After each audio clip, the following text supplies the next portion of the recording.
નથી. તમારે એના જેવો જોમતી ના બનાવો એટલી ગુરુ કહેવાય પણ નહીં.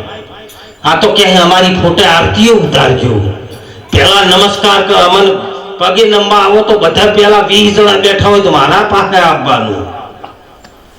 આ મારા ગુરુ ઈશ્વરગીરીનો દેહ છૂટવાનો હતો મારા ગુરુનો. એ પેલા મને કહી ગયા કે ગિરી મારો ફોટો ઘરમાં રાખતો નહીં કે મંદિરમાં રાખતો નહીં, મારા ફોટાની આરતી કદી ના કરતો, અને જો કરીશ ને ભૂલે ચૂકે તો હું જો હોઈશ તે દુખી થઈશ કે આ કોઈ સમજો અને ગુરુ કહેવાય.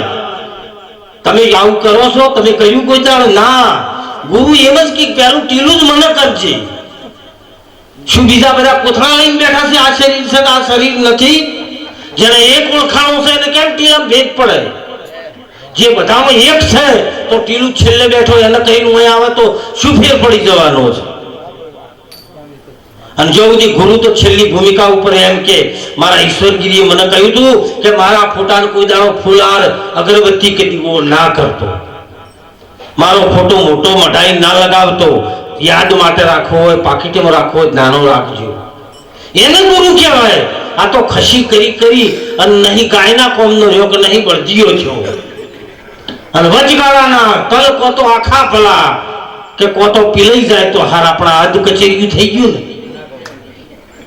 એ કોઈ કોમમાં ના આવે. જેવા ગુરુ કર્યા મને તો અભુ આવે ભાળી. ગુરુ શું છે? ગુરુ કોઈ ગાજરા મૂળા નથી, બટાકા ડુંગળી નથી. ગુરુ એક તત્વ છે. ગુરુ એક વ્યક્તિ નથી. કોઈ શરીર વાળાને ગુરુ કહેવાતો નથી. ચાહે બ્રાહ્મણ નું હોય, રાવણદેવ નું હોય, ભંગી નું હોય, એનાથી શું ફેર પડે છે?